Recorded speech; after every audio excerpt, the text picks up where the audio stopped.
వారు కుమ్మరివాన్లయి నెతాయిమునందును గెదేరానందును కాపురముండిరి.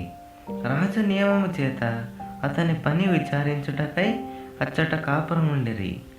మొదటి దినవృత్తాంతములు 4వ అధ్యాయము 23వ వచనము. మన రాజు కోసం పనిచేయడం కోసం ఎక్కడైనా మనం కాపురం ఉండడానికి జంకకూడదు. ఇందుకోసం మనం అననుకూలమైన స్థలాలకు వెళ్ళవలసి రావచ్చు. పల్లెటూళ్ళలో, రాజు సన్నిధి ఎక్కువగా కనిపించని ప్రదేశాల్లో, ఆటంకాలున్న ప్రాంతాల్లో పనిచేయవలసి రావచ్చు. దానికి తోడు మన చేతి నిండా మనం చేయవలసిన కుండలు పని భారంతో ఉండవచ్చు.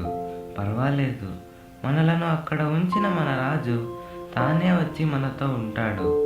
అక్కడున్న అడ్డుగోడలన్నీ మన మేలు కోసమే, లేకపోతే వాటిని ఎప్పుడో తొలగించేవాడుగా. అలాగే మన దారికి అడ్డుగా ఉన్నవి ఒకవేళ ఆ దారికి భద్రత కలిగించడానికే అక్కడ ఉన్నాయేమో. కుమ్మరి పని మాట ఏమిటి? మనకు దేవుడు అప్పగించాలనుకున్న పని అదే అయితే ఇక వాదాలెందుకు?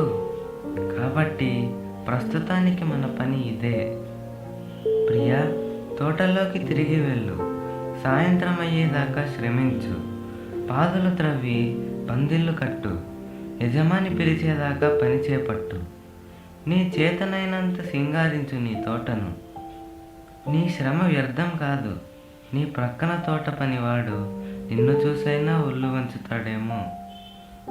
రంగురంగుల సూర్యాస్తమయాలు, చుక్కలు పొదిగిన ఆకాశం, అందమైన పర్వతాలు, మెరిసే సముద్రం, పరిమళం నిండిన అరణ్యాలు, కోటి కాంతుల పుష్పాలు, ఇవేవి క్రీస్తు కోసం ప్రేమతో పాటుపడుతున్న హృదయానికి సాటిరావు.